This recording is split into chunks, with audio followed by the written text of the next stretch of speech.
Lord of the Mysteries audiobook by Kevin 1401 An Ordinary Person. Daily Life 7-8 After seeing the lady disappear for a few seconds, Pacheco turned his head and said to Barton, "Let's go back to the foundation." "Aren't we going to the suburbs?" Barton asked subconsciously. Pacheco said with a smile, "Didn't you already give the bottle away? We no longer have a reason to go to the suburbs." Perhaps his true aim was for us to hand the bottle to the lady of the Tamara family. What he said before were all lies. Of course, this has nothing to do with us. Next, there is no innocent party among them, so it doesn't matter who dies. All we need to do is perform a certain amount of surveillance to prevent their battle from affecting ordinary people. This will be handled by the police, not by the Foundation or the Compliance Department. "Vernal doesn't look like he's capable of this kind of devious plot," Barton mumbled. He didn't ask further and turned to walk out the door. Frankly speaking, returning to the Foundation was the answer he wanted to hear the most. It was just a spur of the moment when he asked if they were heading to the suburbs.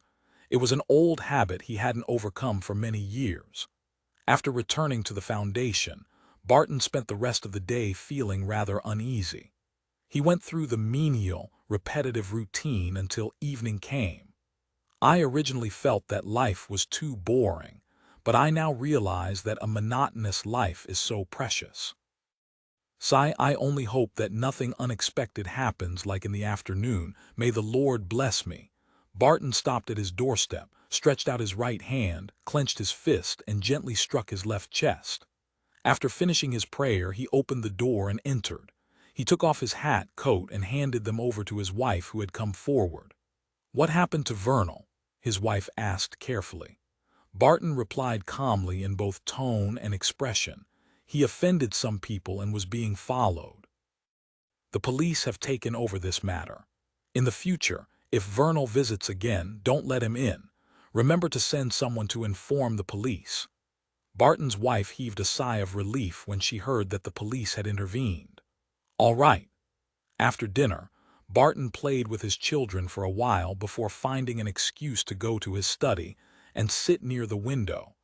He needed a private space to completely calm his emotions and walk out of the panic brought about by the incident with Vernal. As such, Barton took out a cigarette from his drawer and put it to his mouth. He wasn't addicted to smoking, but he had to socialize sometimes, so he prepared a pack of cigarettes at home and on his body. He lit the matchstick, lit the cigarette, and took a deep suck. He then leaned back in his chair and watched the smoke coming out from his mouth and nose. The white gas quickly spread out in all directions, making Barton suddenly think of the fog coming out of Vernal's mouth and nose. He vaguely smelled the faint scent of blood. To Barton, this wasn't a very strange discovery. After all, Vernal had stayed in his study before, so he definitely left some traces behind. Ordinary people wouldn't be able to detect him. Barton didn't smell it before, but because he was too nervous and flustered, his attention had been focused on the whereabouts of Vernal and the words he had left behind. Of course, the smell of blood in the study room was very faint. It was also one of the reasons why it couldn't compare with the hotel room and the burnt ruins at all. As the smoke from the cigarette spread, Barton suddenly narrowed his eyes. He had an ominous feeling. In an instant, the pale white gas shrank in a certain direction with the smell of blood, forming a figure. The figure's upper body was normal with an iconic red nose. It was none other than the archaeologist, Vernal. The lower half of his body was completely shrouded in air, like a monster drawn out by smoke. "V. Vernal," Barton shouted, almost suffocating. His voice reverberated in the study, unable to penetrate the wall. "Haha, I've already acquired an immortal body. As long as there's still some fog left, I'll be able to come back to life." Vernal burst into laughter. Compared to before, his expression became more and more crazed, and his eyes seemed to be slightly palish white. He was already dead just now. This thought subconsciously flashed across Barton's mind. Then he forced himself to remain calm and said, "What's the matter?" As he spoke, Barton wanted to stand up on impulse, but sadly he discovered that his body was covered by a cold and thin fog and he had lost most of his senses. Vernal stopped laughing and looked into Barton's eyes. He said word by word, "You didn't bring that bottle to the suburbs." Although Barton had a rash personality, he knew that he couldn't answer this question directly. He quickly thought of a solution. A few seconds later, he changed the topic before he spoke again. "Why did you convert to believing in that entity? Aren't you a loyal believer of the Lord?" Vernal fell silent for a moment before his expression gradually became fervent. "I've seen an even larger world, a much more vast world. Compared to that, the planet we are currently living on is like a grain of sand in the desert. There are innumerable civilizations, ancient ruins left behind from hundreds of thousands of years, millions of years, or even tens of millions of years ago. This is what the universe looks like." Seeing that his question only made things worse, Barton fell silent. He thought about whether there were any non-sensitive topics that would garner Vernal's interest. He slowly took a deep breath and said, "Other than the altar, what else did you discover at the fourth epic ruin?" "How much do you know of the Tamara family?" Vernal's eyes lit up. "The Tamara family had its coat of arms replaced once. This means that they had encountered something rather major." As he spoke, the archaeologist, who was just an upper half of a body, had extended his right hand. Using the smoke, he drew out two symbols in midair. The first symbol was formed from a layer of brambles, a shield wall, and a long sword that was vertically inserted into them from above. The main part of the second symbol was a pair of double doors that swung open, and the gap in the middle was taken up by the vertical longsword. As a barely famous historian, Barton immediately thought of the words of the Tamara family member, "They are them, we are us." "Did the Tamara family fracture?" Barton blurted out. "I thought so," said Vernal, smiling with gratification. Then he leaned close to Barton, his face burning with zeal. "Your brain is more tempting than I imagined, and it's the best supplement for me. Relax a little. Your mind will merge with mine, and we can witness those great civilizations together." He looked very weak and eager to recover. Barton's heart thumped wildly, and he tried his best to avoid the other party. But no matter how hard he struggled, his body seemed to freeze. He was unable to move at all. Just as he was about to close his eyes, Barton suddenly felt a sharp pain in his right hand, and he immediately regained consciousness. The pale white fog in front of him and the monster-like Vernal disappeared as if they had never appeared. Barton lowered his head numbly and saw that the cigarette in his right hand had reached its limit, burning his fingers. It was a dream, but I found it so realistic. Barton threw away the cigarette in his hand and instinctively stood up, using his spirituality, and walked to the window. He looked out at the streets and saw that under the street lamps, many pedestrians were passing by in the darkness, wanting to rush home as soon as possible. Among them, an ordinary golden retriever was taking a casual stroll. 1402, an ordinary person. Daily life 88. The scene in front of him was so ordinary that Barton didn't feel that there was anything wrong with it. Although he vaguely felt that there was something familiar about it, he didn't think that it was worth puzzling over it. How could a daily scene not be familiar? His gaze shifted as he looked up into the sky. He saw the crimson moon quietly hanging in the sky, shining with light, causing his mood to settle down involuntarily. At that moment, Barton seemed to have let go of an invisible burden. His body and mind were unusually relaxed. He no longer had the same fear, anxiety, and frustration from before. His spiritual intuition told him that Vernal's matter had come to an end, and it would no longer affect his life. "Holy Lord of Storms, Lord, thank you for your blessings." Barton immediately struck his left chest with his right fist and muttered to himself. Without anxiety and tension, he felt exhaustion overwhelm him like a flood. It surged from the depths of his soul, drowning his brain, limbs, and every cell in his body. Barton couldn't help but use the back of his hand to cover his mouth. He yawned, but a satisfied smile appeared on his face. He didn't stay in the study any longer and turned around to leave.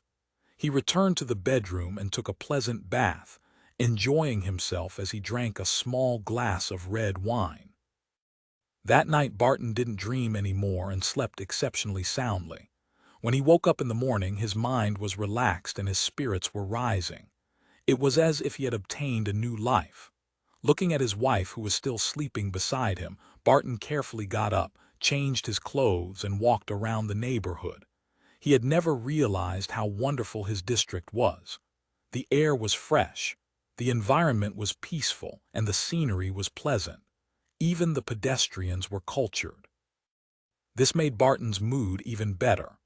Once again, he deeply understood that the matter with Vernal had come to an end, and he had returned to his normal, peaceful life. He maintained his mood and went home to enjoy breakfast with his wife and children. During this process, he even told his wife about a joke he read in the newspapers and fulfilled his children's tiny requests. Seeing the smiles on his wife and children's faces, Barton felt satisfied. Then he put on his coat, hat, and cane before heading out to take a trackless public carriage. He walked all the way to the Lone Relic Search and Preservation Foundation at the periphery of the city. After entering his office, Barton found his usual daily pace. He didn't get right down to work, but prepared the special herbal black tea he had prepared himself. With the black tea, he leisurely read the newspapers that he didn't subscribe to at home. Then he picked up the letters and documents he had received and read them. Such a process and pace made him feel exceptionally comfortable. The only difference was that Barton was still a little worried about receiving yet another letter from Vernal. However, this concern didn't turn into a reality. About 15 minutes later, someone knocked on his office door. "Please come in." Barton picked up his cup and took a sip of his black tea.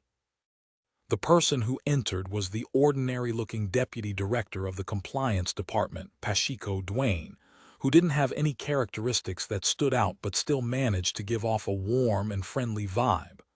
"Did you sleep well last night?" asked Pacheco as he stood at the door. "Excellent." Baton didn't hide anything. Pacheco nodded and smiled. "Seems like you've really gotten rid of the effects from this matter." Barton didn't mention the nightmare he had had. Instead, he asked, "What about you?" "I also slept very well," Pacheco replied with a smile. "The police have already taken over this matter. It's said that they found Vernal last night. Unfortunately, he apparently encountered some misfortune. Poor soul, I hope he can rest in peace." Barton didn't pray that the Lord would protect him, because Vernal had already abandoned his faith in the Lord of Storms. If there were really any blessings to be bestowed, then it would definitely be lightning blasts and storms.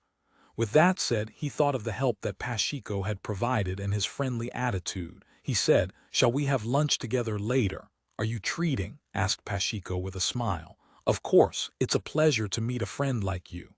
Barton stood up and bowed gentlemanly. Pacheco nodded slightly and said, "Then I'll wait at the compliance department for your invitation." "Before 12. "No problem." Apart from being grateful to him, Barton also felt that knowing the deputy director of the compliance department would be a great help to his future work. Furthermore, he believed that Pacheco was just like him. In some aspects, he was stronger than the average person. After seeing Pacheco leave his office, Barton sat down again, silently and slowly exhaling.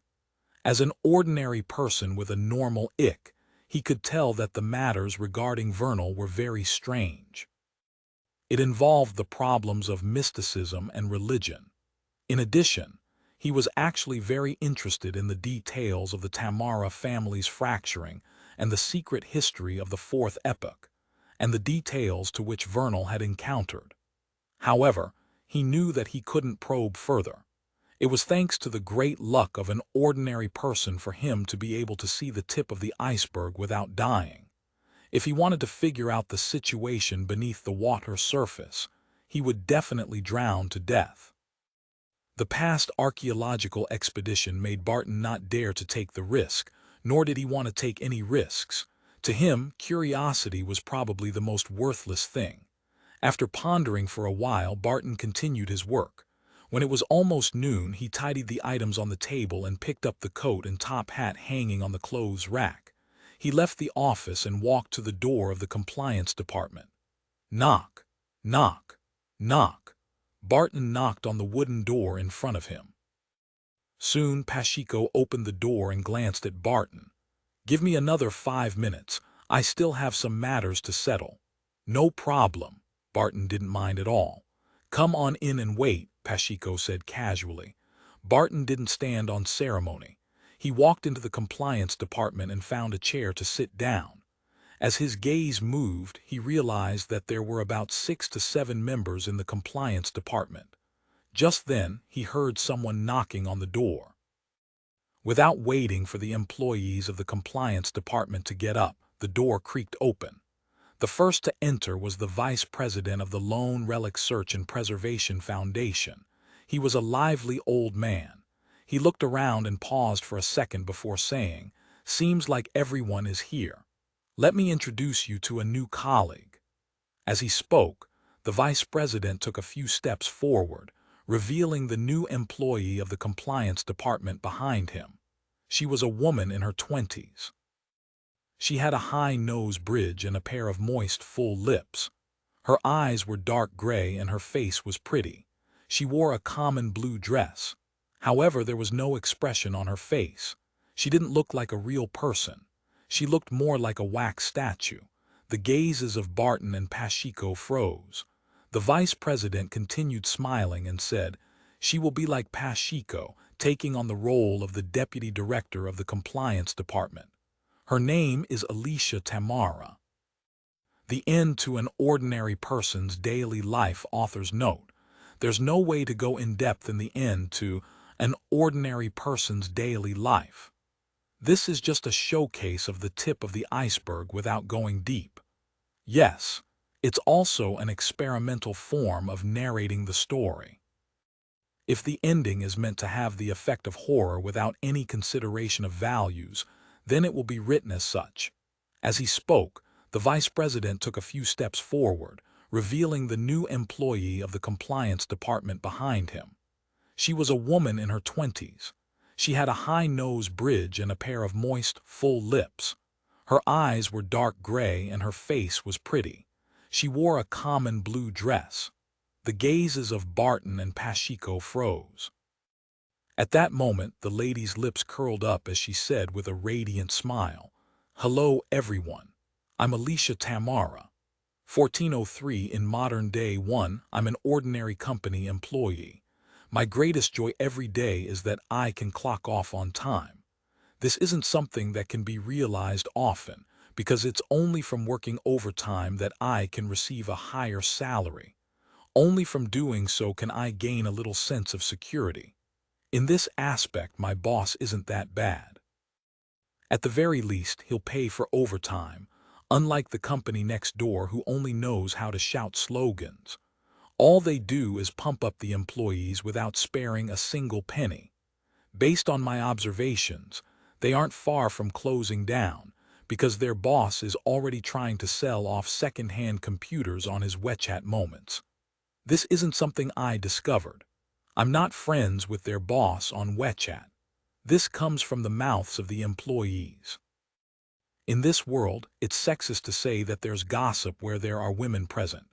Instead, there's gossip wherever there are people. Of course, I don't have absolute confidence in those words. There was once a time when a dog and a cat made me feel that they were watching us humans with amusement and gossiping. Just like now, the golden retriever that always appears near my office building is sitting at the entrance. Seriously, looking at the grooming of its fur, it doesn't look like it doesn't have a master. How can someone walk a dog without a leash? This kind of person shouldn't be rearing pets. They have no morals at all. There's a necklace around its neck, a rope, and the end of the rope is in its mouth. As I mumble, I recall of an emoticon that has been trending online. It has strong self-control. I snort and cast my eyes beyond the glass doors. The sky is so dark, and large beads of raindrops pummel through the stuffy, humid environment and crash into the ground. FCK, it rains so quickly. At this moment, I want to question God. It hadn't been easy for me to get off work on time today. To think that I would encounter a storm. Furthermore, I didn't bring an umbrella with me. Back when I was in the office, I noticed that it was dark and gloomy outside and knew that a storm was coming, but I thought I had enough time to get to the bus stop. By the time my bus arrives close to my rented apartment, the rain should have stopped or be reduced to a drizzle. After all, it's summer and the rain comes and goes quickly. I can't help but raise my middle finger at God. Helpless, I turn my head to look at the golden retriever by the door and casually say, "You didn't bring an umbrella as well." That was just a self-deprecating comment of mine, but the next moment I'm shocked. The big golden retriever rolls its eyes at me. It rolled its eyes at me. Its eyes. I knew it. This dog has some humanity in it. I look away and mutter. I examine the storm outside again, wondering if I should just run to the bus stop. I sniff and, considering how I haven't recovered fully from my cold, I hold back the urge. Sigh, as a grown man, isn't it normal to only bring a phone, a transportation card, and a key access card? Who would carry a bag and have an umbrella inside for no reason? These days, I don't even keep change on me. Forget it. I'll just go back to the office and kill time. I'll browse through websites and wait until the rain becomes a drizzle before I leave. If it really doesn't pan out as I expect, then I'll order takeout. I sigh and turn to walk to the elevator. Suddenly, I notice an additional vending machine in one corner of the building lobby. Summon coffee. I suddenly feel like drinking something. I did as I thought. With the financial freedom to buy beverages below 10 yuan, I confidently walk over to the vending machine and take a gander at the beverages on sale. Mizon Nongfu Spring, Master Kong Iced Tea, and Jasmine Tea. I notice something strange when I look through the beverages on display. It's a box placed in the corner of the topmost row of beverages. What the hell? I glance at the screen and read the scrolling images and text. Soon I understand what the box is. It's the recently popular real-life loot box. There are loot boxes even with beverages these days. It really is a tax on one's intelligence. Gambling is indeed exciting. I mutter as I scan what possible contents might be in the loot box. DMN, this is interesting. This loot box is actually related to a new beverage product. It has never appeared on the market before. The bottle has a unique design and the names are very stylish. Seer, Apprentice, Bard, Warrior, Sleepless I like that. There's also Lawyer, Assassin, Hunter. I glance at the price of the loot box and realize that it only costs 5 yuan. It's cheaper than I expected, so I decide to give it a try. Life is short, so why not give it a try? As a slave of society, the daily working hours go from 9 to 6, 7, 8, 9, 10, excluding work time, eating, sleeping, and commuting. There's very little free time for leisure. Even the monotonous life would get to robots with this happening day after day. It's just so boring. The property prices are even more depressing. They make you lose the motivation to work hard. One becomes dejected or just takes on a mantra of letting things come as they may. To be able to find a new thrill in cheap forms of entertainment other than novels, comics, videos, and games can be considered a surprise. Taking my phone out, I start scanning the QR code. At the same time, I mutter a few names in my mind.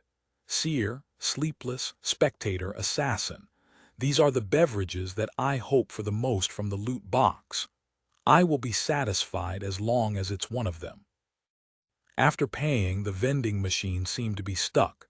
It didn't move for quite a while. I suspect that it's trying to cheat me. Is it packaging it on the spot? I complain as I seriously consider making a complaint. At this moment, the vending machine finally showed signs of movement.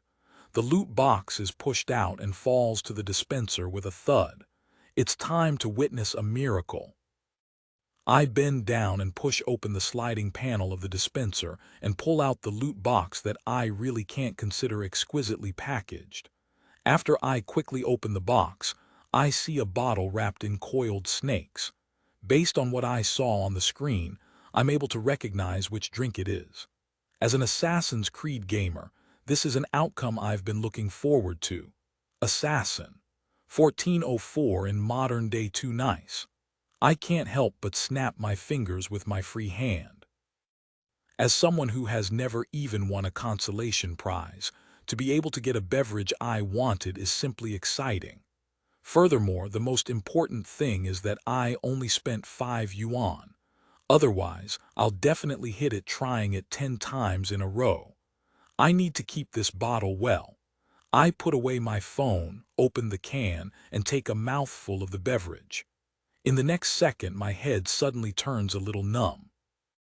I feel like everything around me has become abnormally blurry, and my entire body becomes light as though I'm about to turn into a feather. In this strange feeling, I vaguely hear muffled ravings that sound like fingernails scratching a blackboard. The taste of a demoness ain't bad. The taste of a demoness ain't bad. The taste of a demoness ain't bad. This brings an indescribable pain, and I lose all my ability to think.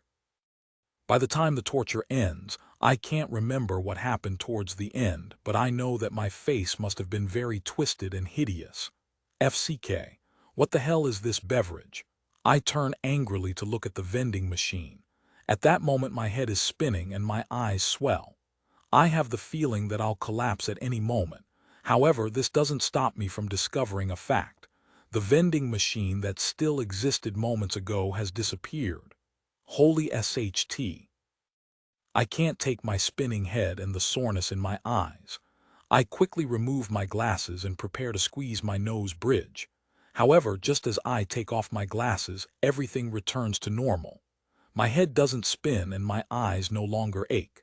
My vision remains clear, clearer than even before my myopia. I scan my surroundings and every detail is reflected in my eyes. Even a dozen meters away, a mosquito silently suspended on a black stone is vividly clear. I've recovered from my short-sightedness. That bout of fainting was because of the glasses. I glance around once more, and for some reason, I feel that my vision has exceeded that of a normal person's. As I try hard to recall, I gradually come to a realization. I can change part of my body's structure for a short amount of time. I can obtain feather-like lightness. Even if I jump from high above, I won't be hurt. A hawk-like vision that allows me to see through the darkness. I'm good at hiding in the shadows. My steps are nimble and my body is agile. The instantaneous strength I can release is tremendous. I can concentrate all my strength into a single strike as I suspect that the assassin beverage that I had just taken was actually some mental drug that gives me hallucinations. I also feel that something might have really happened due to my recovery from short-sightedness. I put on my glasses again and realize that it does leave me faint. No way this is real. The vending machine is gone. It was still there a moment ago. Did I have a fortuitous encounter? I cast my gaze out of the lobby and see people carrying umbrellas or have their backpacks raised in the heavy rain, running about in a hurry. Before this, I could only barely see silhouettes in this scene, but now I can confirm the features of every pedestrian. Of course, the prerequisite is that they aren't wearing face masks. A fortuitous encounter. Don't tell me it's really a fortuitous encounter. I would occasionally fantasize about having a fortuitous encounter, for example, striking lottery worth 10-20 million yuan, but I never expected such a day. Moreover, it's the assassin ability that I wanted the most. Even if it's fake, just healing my short-sightedness makes me give this fortuitous encounter full marks. I control my excitement and joy and carefully examine my body. After confirming that there's nothing wrong with it, I close my eyes and mutter to myself, Thank you, God. Thank you, vending machine. Thank you, loot box. I have to find a place to test the leap of faith, eh? I've recovered from my cold too. I'll think further about it after the rain stops. I look around again, eager to test what it means to have dexterous steps, agility, and explosive power. Of course, as a normal person with regular intelligence, I know that I should avoid others in times like this, lest I expose my fortuitous encounter and create a series of unknown developments. At this moment, due to the heavy rain, the people inside the building either have to work overtime or have already left. Those without umbrellas either have realized the reality of things or haven't left the office. They either return to the office or bravely run to the bus stop. Therefore, other than the two security guards who have their backs to me, there's no one else in the lobby. I can give it a try. Yes, there's a dog, heh. So what if I'm seen by a dog? It doesn't understand anything. Would it be able to tell anyone? I immediately widen my pace and run toward the elevator. I can feel the changes in my body. Using a machine as an analogy, my body used to be a rusted machine that had been soaked in water. Now, it was a new, lubricated machine. A few steps later, I suddenly remember something. Previously, several companies in the building had been a victim of theft.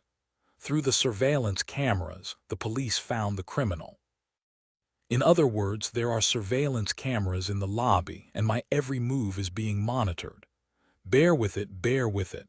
I stop my attempts and turn back to look at the spots where there might be cameras. My gaze sweeps across the huge golden retriever at the door.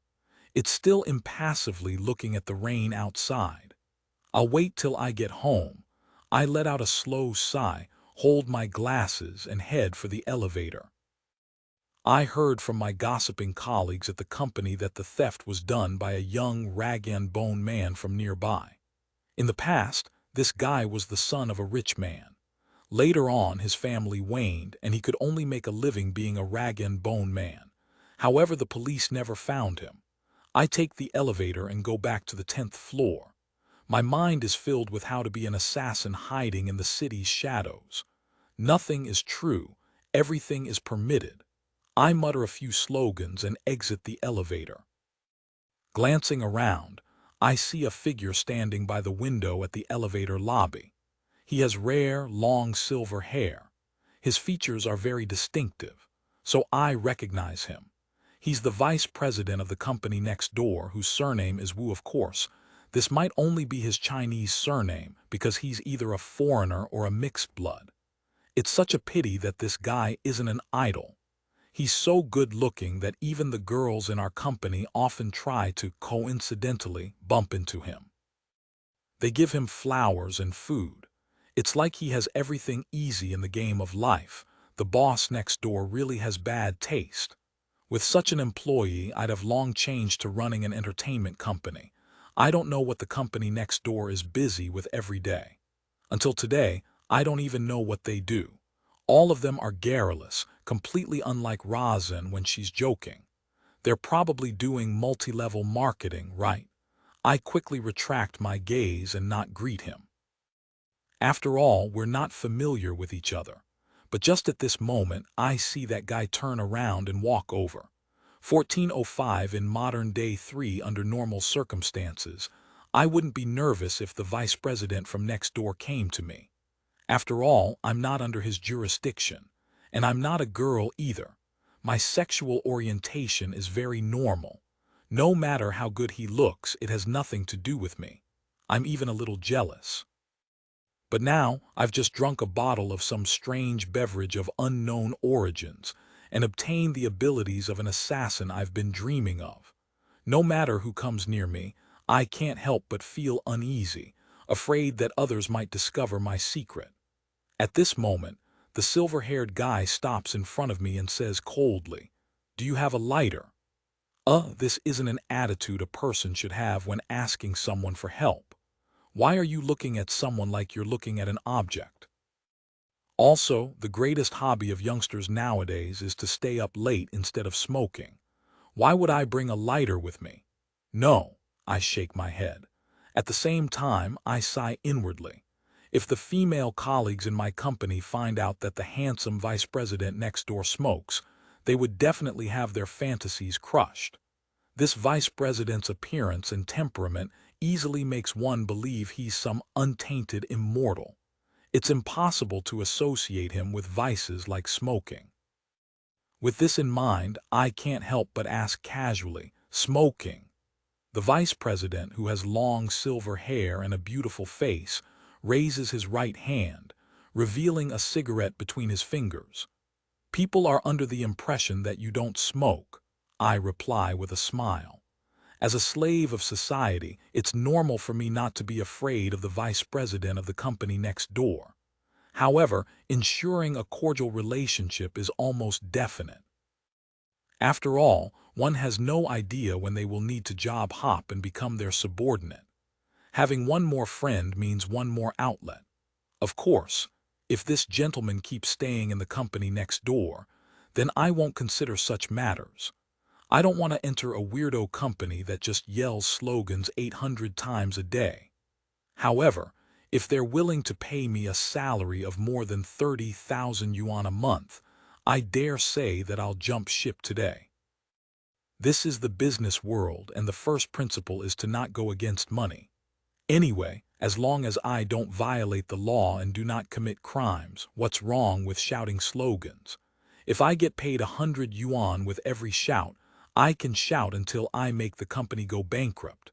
Hearing my words, the vice president seems to fall silent for a moment before saying, "A friend of mine taught me." When it comes to vices like smoking, who doesn't get introduced to it by friends? Only a small number of parents will lead their children astray. Just as I lampoon inwardly, the vice president next door says in fluent Mandarin, "He's been dead for many years." "I'm sorry," I respond reflexively. After that, I find it strange. Why are you telling me this? This vice president doesn't look too smart. Since we aren't familiar with each other, I exchange a few pleasantries and stop. I'm too lazy to bother. I point to the corridor leading to my workplace. I have matters to tend to. The vice president nods without any change in expression. He turns around and walks back to the window by the elevator lobby, as if he's watching the rainy scene below. I leave the elevator lobby and take a right turn into my workplace and head to the office where my department is located. They're all gone. They took all the umbrellas. I switch on the lights and scan the room. That's right. It hadn't rained when clocking off at regular hours. I left 10 minutes later and happened to be caught in the rain. Seeing that there was no one in the office, my thoughts became active. I originally thought of watching videos in the office, checking out the young ladies dancing indoors and finding inspiration from live eating broadcasts to figure out what to eat for dinner. But now, I'm very restless, and I want to test out the various abilities of an assassin. Among them, the thing that attracts me the most is leap of faith, no feather drop spell. No, that's not right either. Who knows what it's called? In short, it's the ability to temporarily change my body structure and land on the ground like a light feather. This is undoubtedly the most surreal ability of assassins. Of course, it is also equally important to me that I've had my short-sightedness cured and gained excellent vision. I have to give it a try. I slip my glasses into my pocket and dash to the side window of the big office. It faces a small alley. There's a refuse room that's erected there, and no one usually walks past it, let alone when it's heavily raining now. 10 stories, an empty alley. It's the best place to test the leap of faith. I open the window and cast my gaze down. There are no signs of any pedestrians in the heavy rain. The roads are bleak and gloomy. It's dark everywhere. The refuse room looks like a small hand could cover it from the 10th floor. Forget it. It's better to find somewhere lower for the first test. Just as I reveal an embarrassed and polite smile, I hear a voice behind me. "What are you doing?" Startled, I turn quickly. Then I see my boss. He had walked into the large office with one hand in his pocket at some point in time. He's looking at me. "Mr. Huang, I'm checking to see if the rain has stopped." I quickly think of one reason. My president's surname is Huang with the first name Tao, a very handsome, fashionable man. At the same time, he's a strange man who became a father at the age of 18. His daughter has already started college this year. He's only 36 years old and is still swimming through the gals. He stays on the periphery amidst the embrace of news anchors and actresses. CEO Huang doesn't seem to have any doubts about my reason. He nods and says, "You didn't bring an umbrella. The more you live, the younger you become." Glancing at the president's hair, which had been dyed chestnut, I honestly reply, "Don't have such a habit." CEO Huang lifts his hand and strokes his chin. "I have a few spare umbrellas in my office. Come over and take one." "You prepared so many?" I ask in a respectful tone. After all, he's the one paying my salary and it's quite sizable. CEO Huang smiles and says, "It's from the few ladies from before. As you know, they always like to bring umbrellas with them." "You've extended the battlefield of your flings to the office. Didn't you say that the thing you're afraid of the most is letting your daughter know about this? Doesn't your daughter visit your office every week?" I'm first left surprised before nodding. "All right." CEO Huang doesn't say anything else as he turns and walks towards the door. The way he's standing and how his body is posed gives me a strange feeling. I believe that if I were to seize this opportunity and unleash my full strength, I'll definitely be able to backstab him.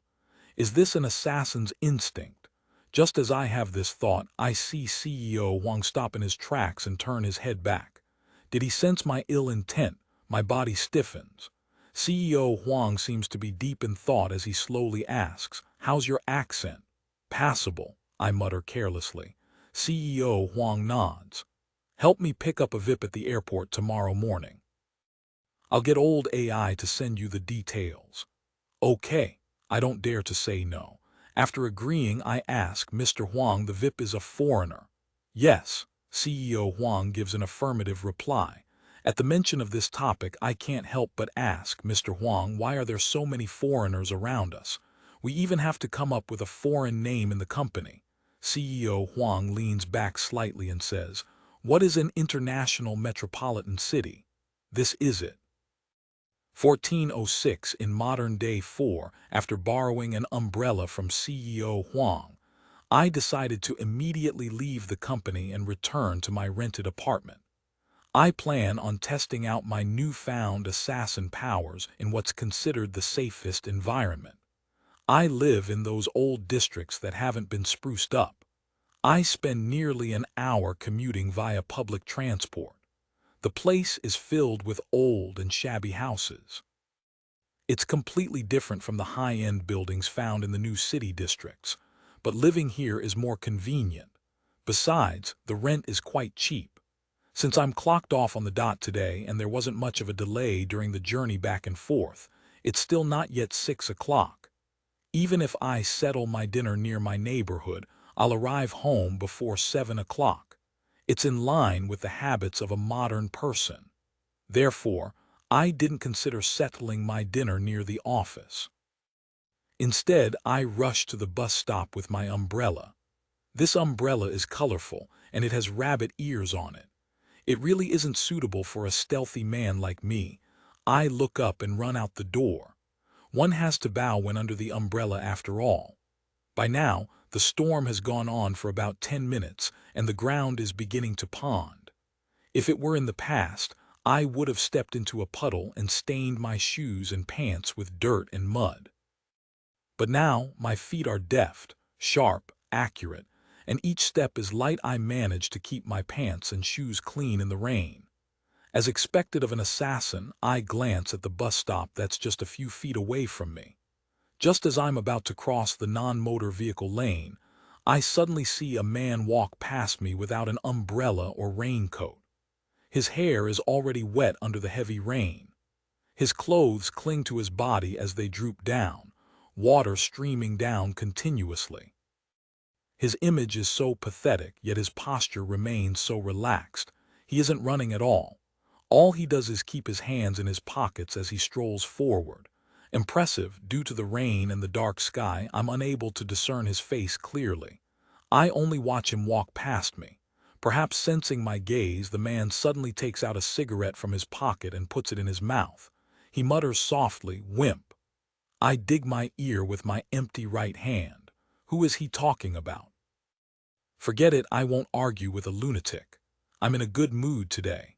I ignore the man, step up to the bus stop platform and wait for my bus to arrive. My luck isn't bad. It takes about a minute before bus 35 arrives. Taking out my travel card, I close the umbrella and rush forward. Hearing the beep, I suddenly feel a little emotional. If only the travel card can be stored on my phone's NFC, it would be more convenient. I only need to bring my phone when I'm out. Door locks, the subway, and public buses can all be resolved through my cell phone. If I switch my door lock to a fingerprint one, I don't even need to bring my keys with me. That's what I call convenience. As I think about it, I find a seat. Perhaps due to the heavy rain and that it's some time after peak hour, there are still quite a few empty seats left on the usually crowded bus. Unfortunately, the prerequisite for switching to a fingerprint lock is for me to have my own house. My fantasy is defeated by cold reality. In this international metropolitan city with my salary, I don't know when I'll be able to afford a house if I don't get help from my parents. I can't help but wonder how to use the powers of an assassin to make money. Take on assassin missions. No, it's illegal. Although I'm a real, powerful assassin now, I can't beat bullets. Besides, I don't know where to take on such missions either.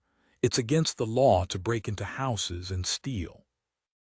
Besides, other people don't have their money dropping from trees unless I can lock onto a corrupt official. I have agile footwork, nimble limbs, and eagle-like vision. How do I earn money with these? Be a security guard. But how much can a security guard earn every month? Or try dancing. With this kind of control over the body, my dancing will definitely be very impressive. Then I can do a live broadcast. However, I'm tone deaf.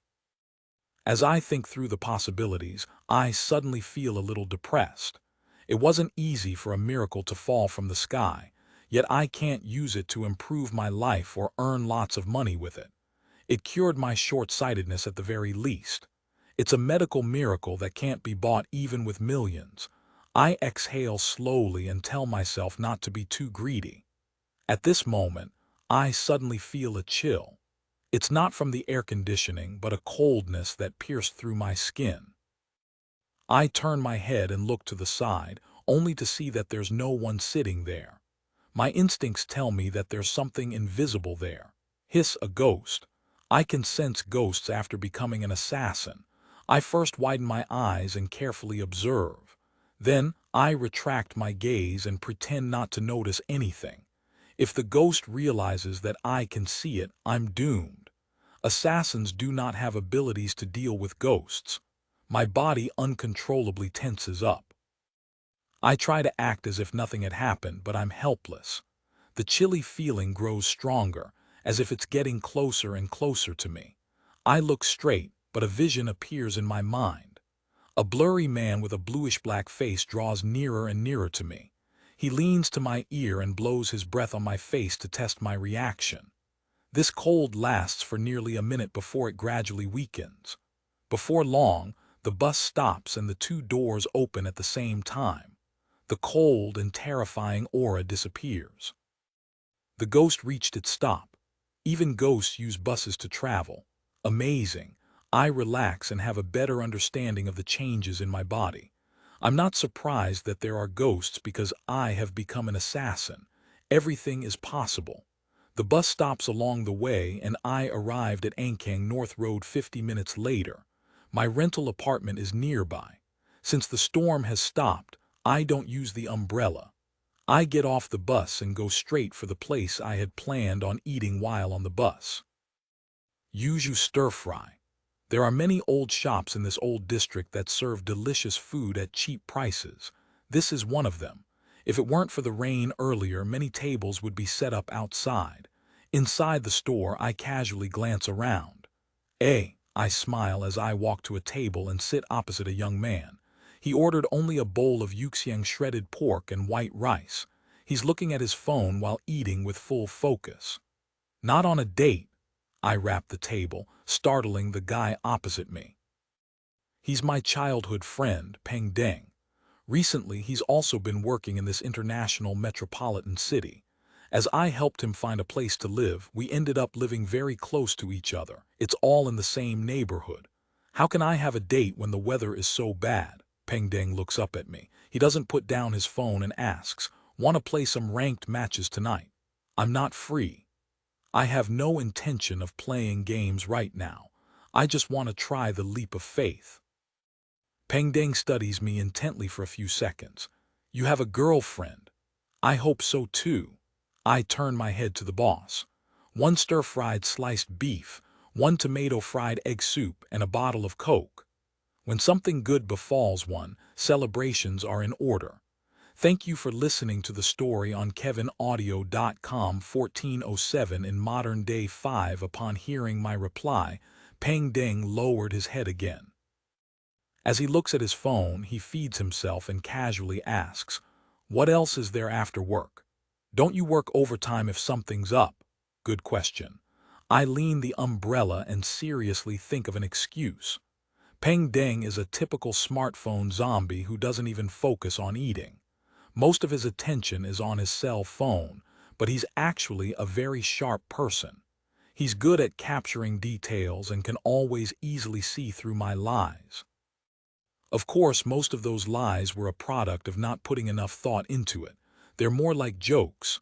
I can't tell him that I'm trying to jump off a building, right? After some thought, I rap the table.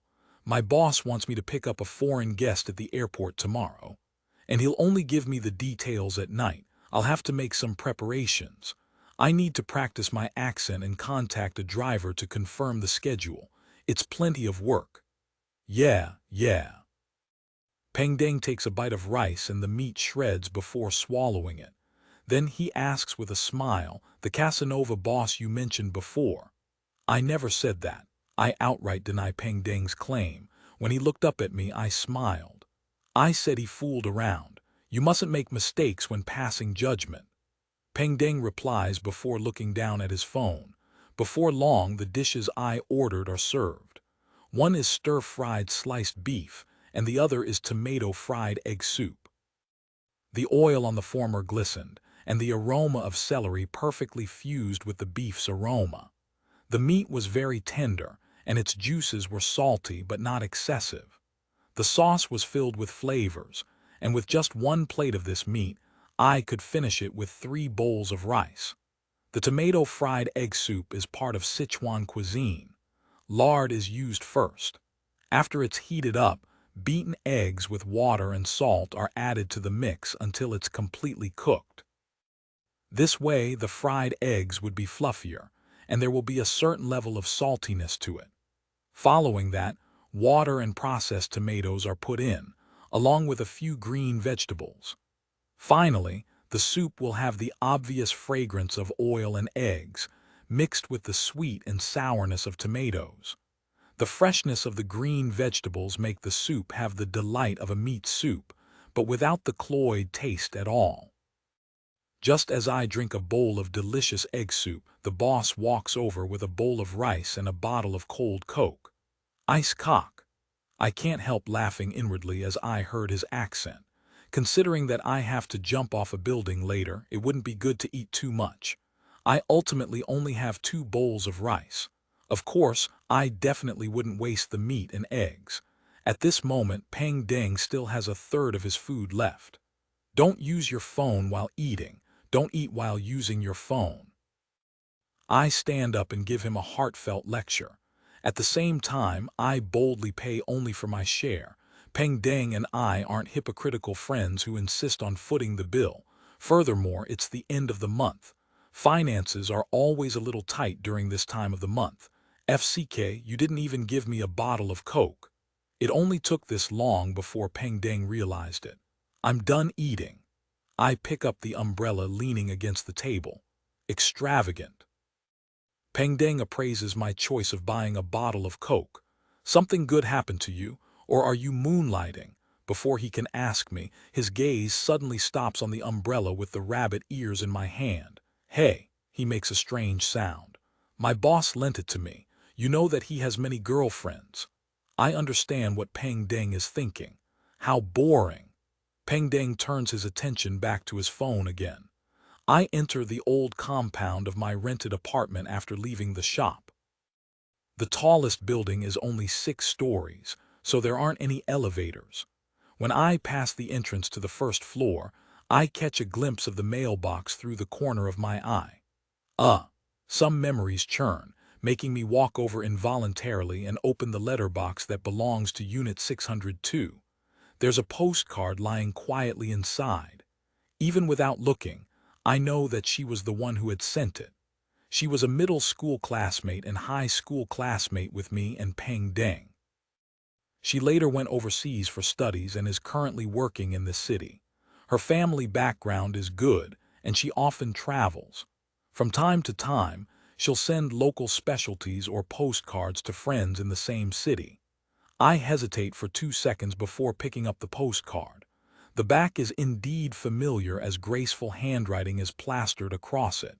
This is the famous Sedlec ossuary around here. I flip the postcard and take a look. The pillars and walls that are lined with skulls make me feel horrified. Then I feel that strange sense of holiness. Shaking my head, I put away the postcard and return to Unit 602. This is an old apartment with 2 bedrooms and 1 bathroom. It has a history of at least 20 years. I live in a guest room, and a young couple lives in the master bedroom. This couple are nice people. Not only do they have a sense of hygiene, but they often cook by themselves and invite me to eat together. The only problem is that they quarrel at least twice a week. It's quite annoying. I plan to move to stay with Peng Deng when the rental contract is over. Of course, the prerequisite is that he hasn't started living with his girlfriend yet. After putting down the umbrella, I go to the window of the guest room. I peek out and look outside, considering whether I should jump. Although the rain has stopped, the sky is already dark and there aren't many pedestrians. 6th floor, forget it, I'll go to the building with the small supermarket. I think it's better to be safe for the first time. It's only 3 stories. This neighborhood is very old and it has a large population. Hence, there are plenty of stores on the first floor. There are hairdressers, eateries, as well as grocery stores and repair shops. One doesn't even need to leave the compound to have access to these amenities. I change into black clothes as a protective color and take my keys and phone. I arrive at a small supermarket after circling the compound for a while. I go up the stairs to the rooftop. Looking at the height, I finally feel confident. When I headed downstairs just now, I tried to jump from one flight of stairs to the other. It greatly improved my confidence in the leap of faith. Waiting until there's no one below me, I take a deep breath, climb over the railing fence, and pose in a ready stance. It's raining and the road is very slippery. How about next time? If I fall and get sent to the hospital, I'll die a societal death if everyone misunderstands this as me attempting suicide. It's only 3 stories. There was nothing wrong with the feeling I had just now. After some random thought, I raise my middle finger at myself and exhale slowly. With a tremble, I leap up and adjust my body. The speed I descend at is slower than normal. The wind turns into a blanket, holding me up in silence. This kind of slowness is only relative. I still quickly land on the ground steadily, without wobbling or splashing up the muddy water on the ground. At that moment, I feel like a sharp feather. What a marvelous feeling. 10 points. I praise myself. This is really too exciting. I'm a true blue assassin who has surpassed all mortals. Heart blazing, I dash back to the building where my rented apartment is. I can't wait to test the leap of faith from the 6th floor. The experience just now tells me that 6 floors isn't a problem. If it's any higher, I'll have to be like Jackie Chan, finding items in the middle like an air conditioner to break my fall. jumping down several floors at a time. On the way, I widened my eyes in an attempt to find any acts of sexual misconduct by hooligans, robberies by ruffians, or extortions by baddies. I want to let them have a taste of the power of an assassin. But the security in the neighborhood is really good. I sigh and head home. At this moment, my phone rings twice. I take it out and discover that it's from my company's old AI. It's the information regarding our VIP. Zarathustra, what a complicated name. I smirk and decide on reading the details after another leap of faith.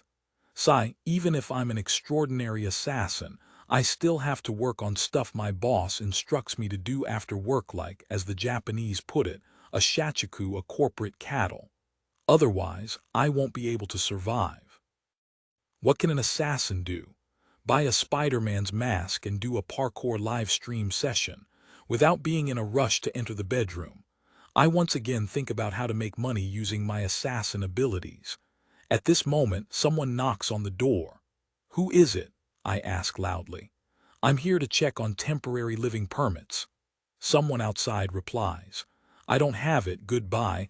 I lampoon as I walk to the door and look outside through the peephole.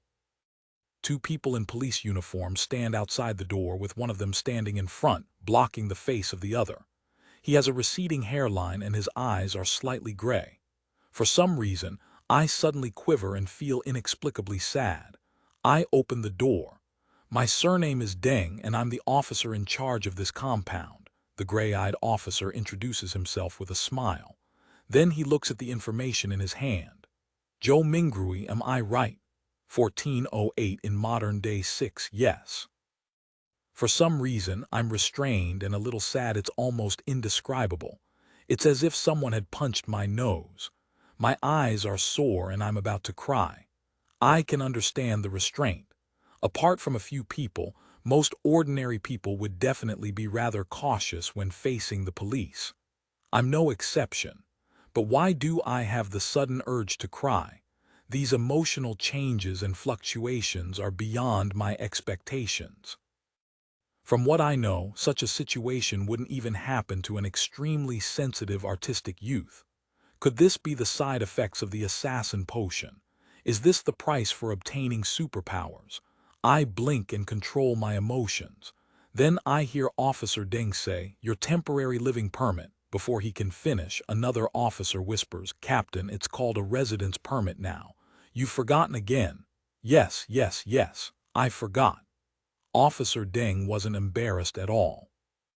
He smiled and said to me, "Where's your residence permit? I didn't apply for it." I didn't lie, nor do I wish to lie. "This won't do." Officer Deng shook his head. "Although we won't do anything to you because you don't have a residence permit, this is still rather important. Before you become a permanent resident here, if your child wants to study in a public kindergarten here, a residence permit is required. I don't even have a girlfriend." I smirk forcefully but politely again. Needless to say, I don't have children. Even for you as an individual, a residence permit is very important. As you know, it's very difficult to settle down in our city. Apart from special talents that we let in or people who take different paths, your residence permit, under normal circumstances, needs a few years. Anyway, it's a few years before you're qualified to apply for settlement. This is as important as paying for Social Security. Officer Deng added. This makes me feel the concern of an elder. I don't argue with him and nod. "Yes, I'll get it done this week." Officer Deng smiled and said, "Opposite to your compound is a police station that can help you in the residential application." He then looks at me. "By the way, in the past 2 to 3 months, an illegal religion has been illegally proselytizing in the city. They also use the classic multi-level marketing techniques. They use more modern terms like a fully automatic wishing machine to entice ordinary people to walk the path of evil. If you encounter them, make sure to be careful and remember to report it to us." Fully automatic wishing machine. My heart skips a beat at the mention of it. It sounds very similar to a vending machine. However, no one tried to proselytize to me back then. Okay. I don't dare to show any hesitation. I think for a second before answering. Thank you for your cooperation. Officer Deng doesn't say anything else as he smiles and puts away the tiny notebook in his hand. Just as he turns around halfway, he suddenly stops. By the way, I forgot something. For some reason, my eyes blur upon hearing that. It's a joint tenancy, right? Who's living in the other room? Officer Deng asks in a mellow voice. I close my eyes and calm my fluctuating emotions. It's a couple. A lady with the surname Jia and her overseas boyfriend. I see. Officer Deng nods. Remember to remind them to register their residence. All right. I watch as Officer Deng turns around. Only then do I see the officer standing behind him. His black hair and green eyes make him look like a celebrity. Green eyes, he's mixed blood, or is he wearing colored contacts? I mumble inwardly. The green-eyed officer looks at me for a few seconds before suddenly smiling. That evil cult's means are more secretive than you can imagine. It's very hard to defend against them. At times, you won't need to pay any price to benefit from them, but believe me, you will definitely suffer immensely in the future. My heart palpitates when I hear this fellow. I recall the assassin potion and the leap of faith I obtained. I got it for 5 yuan. Could it really be that cult? What do they want from me after giving me superpowers? I understand. I'll make a report. I try hard not to show my fear as I reply to the green-eyed police officer. After sending them off, I return to the cramped guest room and sit down on the bed. I face the computer desk as I contemplate over what happened today. It doesn't make much sense. If that vending machine really was created by that cult, there's no need for them to hide. If they give every believer a bottle like the assassin beverage, then they can rule the world. Perhaps there are restrictions, but an organization that can obtain superpowers is definitely not simple. It's not something the likes of ordinary cults can achieve. But what's the point of giving me superpowers? To get a fighter? It's not like I'd go. If they dare to look for me, I'll dare to call the police. Money. I'm just from an ordinary family in a small city. Although my family has a place to stay, in order to provide for my other 2 siblings, my parents haven't managed to save up much money. It wasn't until Benson and I started working that our family situation improved slightly. After some thought, I pick up my phone and tap open WeChat. I find my brother Benson Joe, who works as a civil servant. B, did you offend anyone recently? I send a message. B is the nickname I gave Benson. It stems from the B in his name since he's balding. Who can I offend? Very quickly, Benson replies. I'm just a puny civil servant. I work cautiously every day and I'm not a politician. I don't even serve the public at a window. Who can I offend? Before I can respond, he sends another message. What's wrong? What happened? I encountered something that I suspect to be fraud, but I don't have anything worth being scammed of, I reason. Benson replies one line at a time. No matter how poor a person is, there's still value in scamming them. Who doesn't have any friends or family? If you don't have money, can't you borrow it? Borrow from the people around you or on the internet. Get all kinds of microloans, and that adds up to a huge sum. Besides, you still have your body. Can't you sell your kidney, cornea, and blood? Besides, there are many female clubs nowadays. Who knows which customer would like your type? WTF, stop scaring me. After sending this text, I quickly add, thankfully I didn't take the hit. I don't want Benson to worry about my drinking of the assassin beverage. I have to be careful. I need to immediately make a report to the police for any abnormalities around me. After chatting for a while, Benson reminds me, anyway, don't be greedy. Also, Sa will be here before school starts. Remember to pick her up. Got it. I send him a popular emoji. It's a monocle-wearing emoji. Face with monocle. After ending the conversation, I lose the urge to continue attempting the leap of faith. I sit by the bed, feeling a little frightened and worried. After a while, I subconsciously pick up my phone and look at WeChat and QQ. Among them, one of the QQ group chats has plenty of messages. It was a group that I built because we play horror and mystery games. It's called the Tarot Club and it's filled with other netizens. I take a quick scan at it and see someone named the Star send a message. Everyone be careful. A mysterious cult has appeared. 1409 in modern-day 7 cult. My attention is immediately drawn to this word. What has a cult got to do with us? A group member named Judgment asks. Mysterious. How mysterious? A group member named Justice asks. All kinds of messages appear in the group. It's rather overwhelming. I originally created this group when I was playing a horror mystery game. I invited friends who were quite good at the game back then, and such games often contain mysticism-related elements. Therefore, after the game gradually lost its popularity, the group turned into a group that leaned towards discussing mysticism. Of course, in any chat group, daily interactions take up the majority of the content, except for sex-related chat groups. Amongst the members, the lady named Justice is most curious about mysticism. From her daily conversations, I can tell that her family background is quite good and she isn't too old. I think she's a student. After the group members are done asking, the Star types, that cult likes to attack ordinary people, especially those who like mysticism.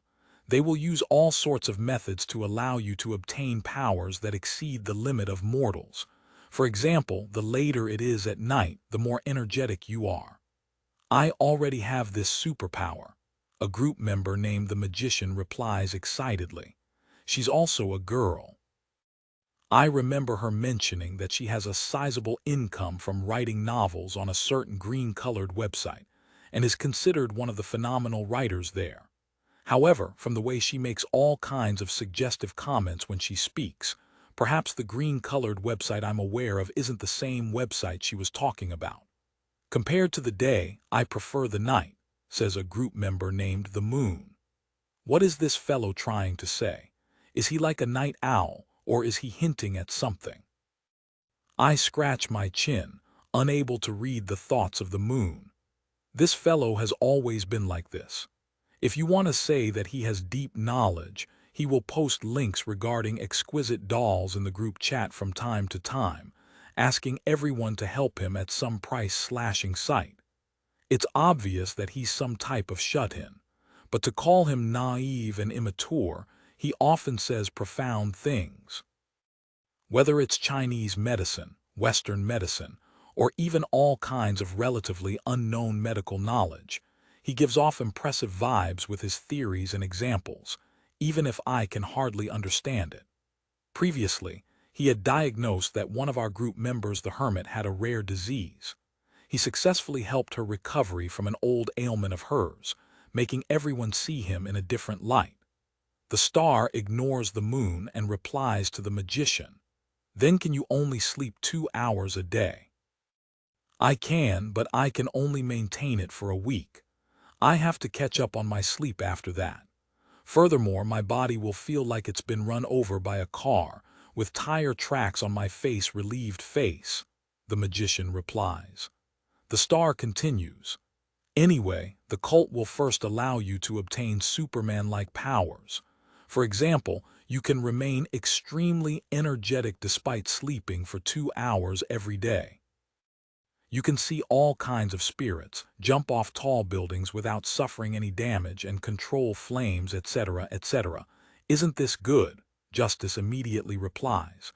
The Sun, Judgment, and Magician say, isn't this good? +1, I think for a moment and used my alternate account, the world.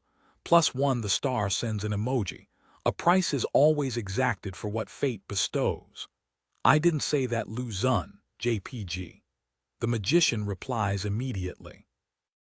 I suspect this is a subconscious reflex of hers.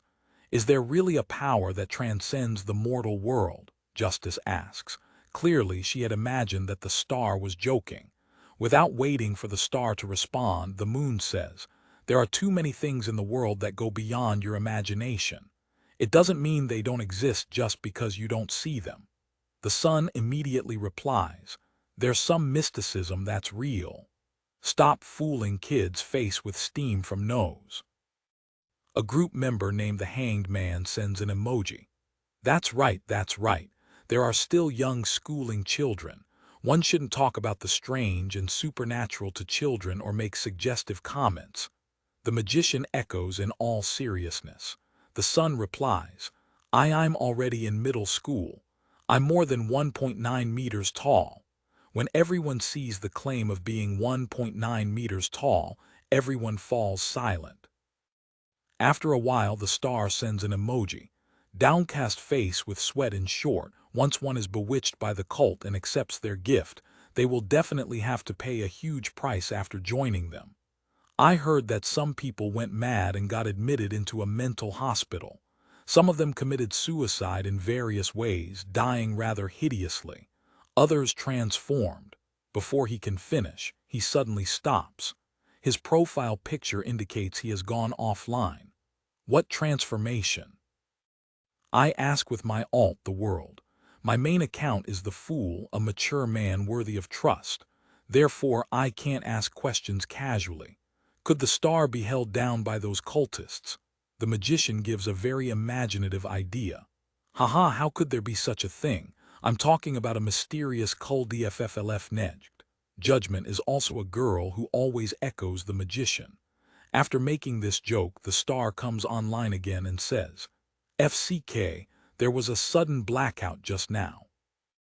I had no choice but to switch phones. Well, that's all from me. I have to head out. I have matters to tend to.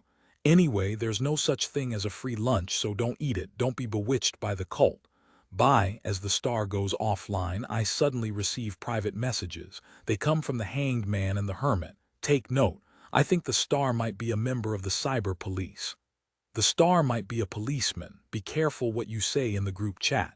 It's really possible. To actually know about mysterious cults, I immediately reply to the two group members. It's fine.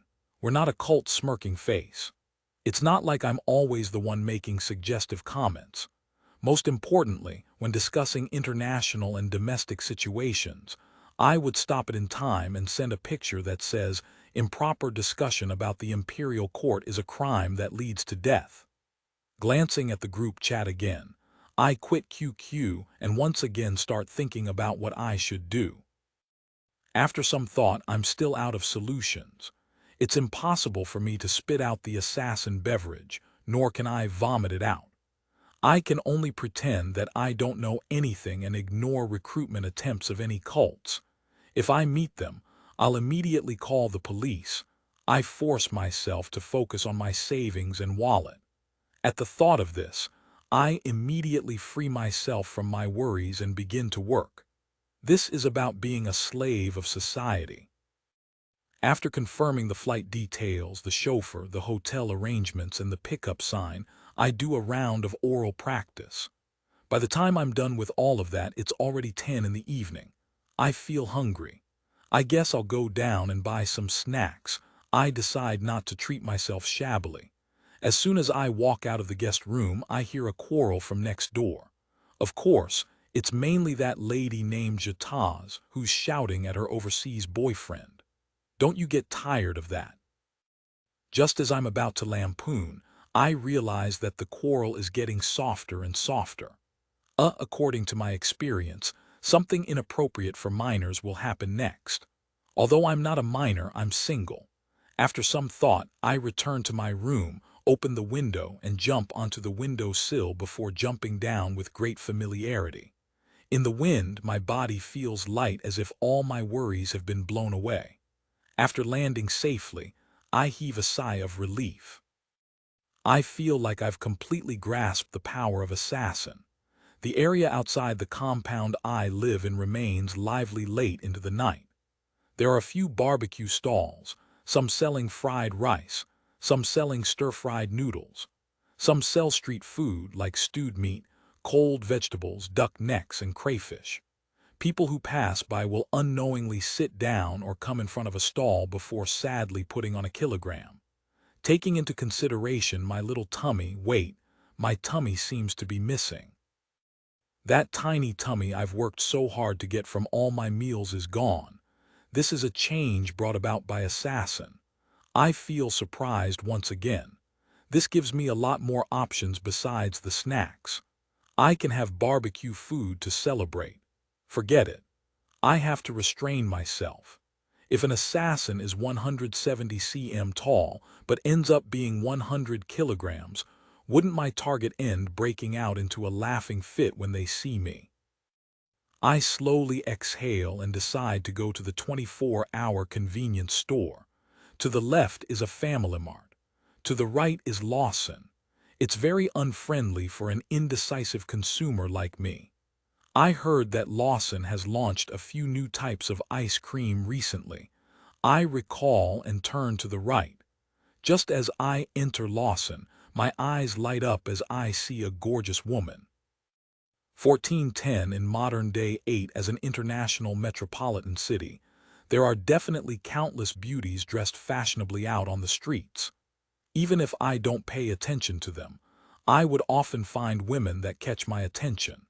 But even so, this person that's inside Lawson is a rare gem. I can't help but steal another look after seeing her. Her brown-dyed hair cascades down like a waterfall, and two crystal-like accessories hang from her earlobes. Her eyes sparkle, looking as clear and beautiful as the eyes of deers in forests. She has plenty of charisma. Out of courtesy and habitual shyness, I tear my eyes away from the girl and walk past her to the area where the fridge is. During this process, I can't help but turn around to take a few more looks, but I suppress my actions to avoid offending her. Which ice cream should I buy? I gaze at the transparent sliding door of the cool box and fall into deep thought. Recently, the more popular ones are fat crabs, iron cauldron stew, taking into account my successful weight loss and my need to prevent any rebounds as well as my tight financial situation at the end of the month. I ultimately chose fat crabs. Then, I go to the neighboring room to get a bottle of chilled CR and a packet of cucumber-flavored potato chips. All three combined form my supper for the night. If it was the beginning of the month, I definitely would have bought more. I'll keep them at home and eat them when there's a need. I don't have to go downstairs every time, but there's no need to be so carefree with my expenses now. CEO Huang had once said, "Don't let trivialities take up your most important liquidity." Without any hesitation, I take my snacks and walk to the counter to stand in line to settle the bill. At this moment, I suddenly smell a faint fragrance. In the next second, I turn my head and see the gorgeous beauty walk past 2 rows of shelves. She smiles and says with her eyes shimmering, "Can I add you on WeChat?" Me. I arch my arms a little and express my puzzlement in my speech and pose. I've never had girls ask me for my contact details all my life. That's right. The beauty nods happily and says with a smile, "Your looks and temperament matches my taste. I want to get to know you." If she were to praise me for being handsome or good-looking, I definitely wouldn't have believed her. However, it's not impossible that my looks and temperament matches her tastes. Maybe she likes my type, right? For a moment, I understand what it means to be overwhelmed and flattered.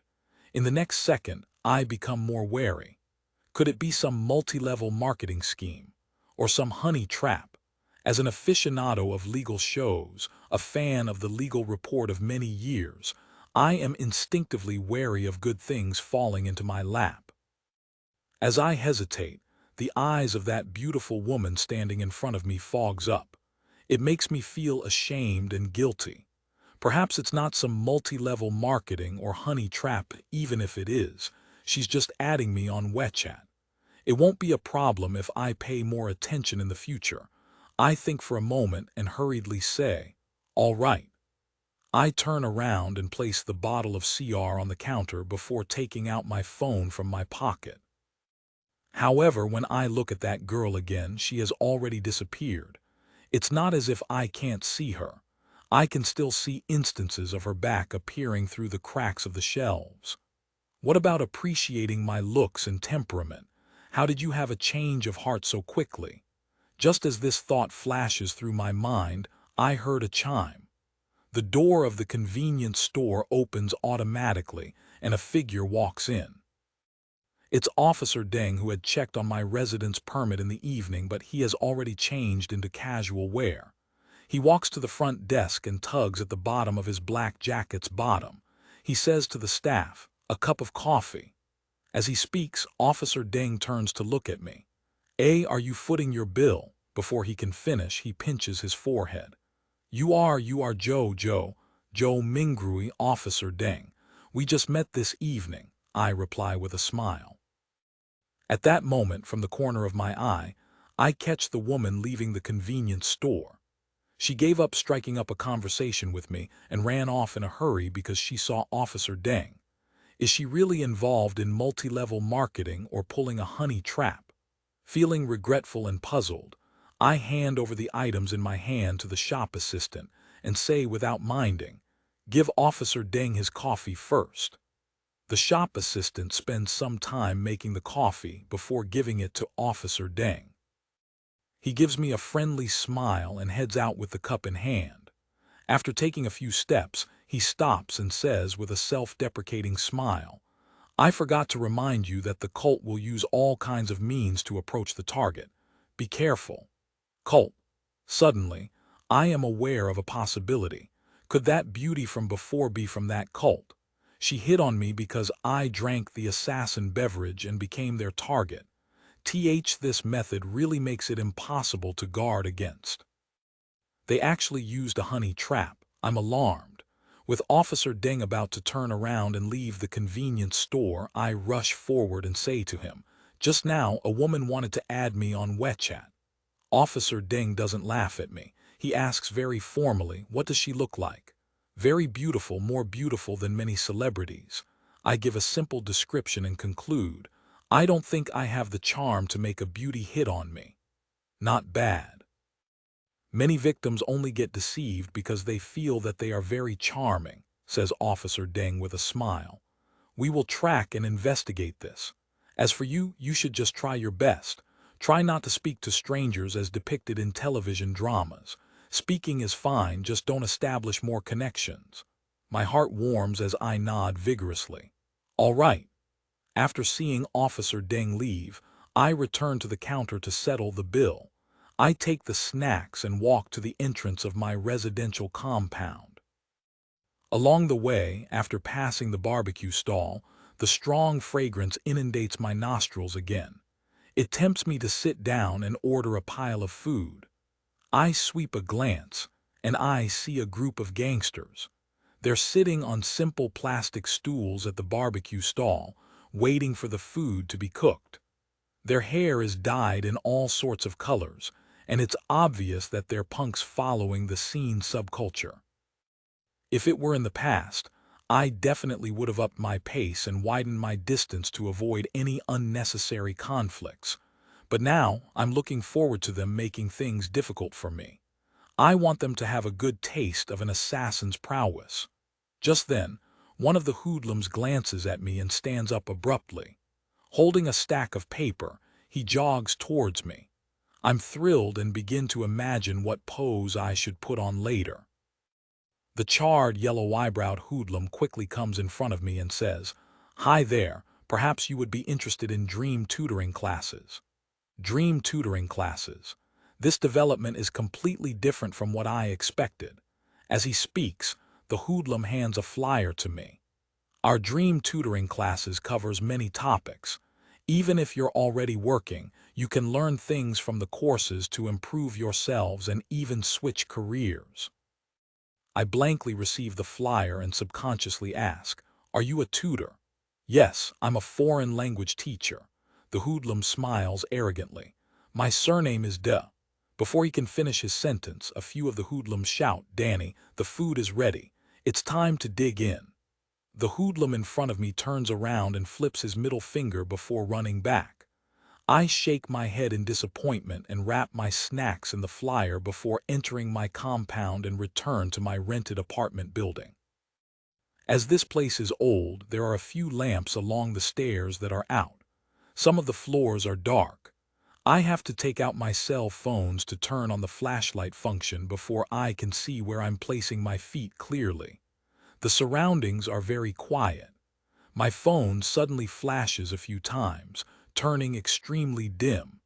At the same time, I feel a cold wind blow past me.